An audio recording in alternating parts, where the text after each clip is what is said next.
আজকে একটা নতুন অভিজ্ঞতার সাথে পরিচয় করাবো আপনাদের, আসেন আমার সাথে।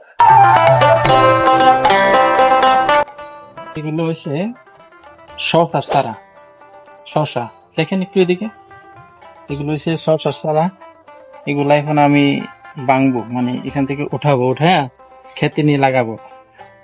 সাথে থাকুন, দেখতে থাকুন।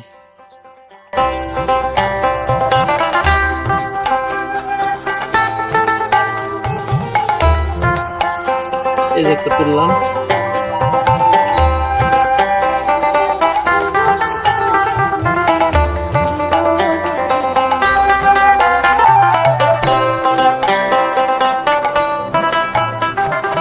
এই যে তারা তুলে নিয়ে আসলাম, এখন খেতে যাচ্ছি লাগানোর জন্য।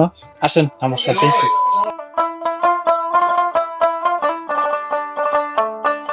যে আয়সা পড়ছি প্রায় সামনে, বেশি দূর বাকি নাই, সামনে খেত। এই কিছুক্ষণ যাইলে আর কি।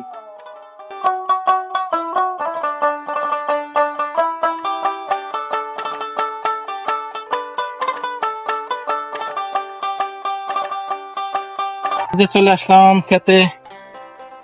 এই যে এটা এটা আমার আবাদি জমি। এখানে আমি আজকে শসার চারা লাগাবো। অলরেডি আমার খেতে কাঁকরোল আছে, প্রায় শেষ পর্যায়ে। কাঁকরোল মোটামুটি আলহামদুলিল্লাহ ভালো বিক্রি হয়েছে, প্রায় শেষ পর্যায়ে। আর এই এখন শসা লাগাবো। হ্যাঁ, এটা হলো আমার ক্ষেতের সিমের চারা। এই যে মাশাআল্লাহ এতটুকু হয়েছে। আমি আগে শসা লাগাইছিলাম, এটা মারা গেছে, মানে বৃষ্টিতে, অতিরিক্ত বৃষ্টির কারণে যে জায়গাটা খালি। আর যেখানে আছে ওই যে অলরেডি এটা আছে শসার চারা, পাশেই সিমের চারা। হ্যাঁ, তো এখন আমি লাগাবো। হ্যাঁ, দেখতে থাকেন। বিসমিল্লাহ। আমি এই যে এখানে লাগাবো শসা। এটা শসা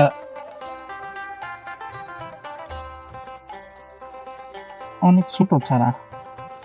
যাই হোক, দেখি আল্লাহ ভরসা, যদি নচিবে থাকে তাহলে হয়তো আর কি।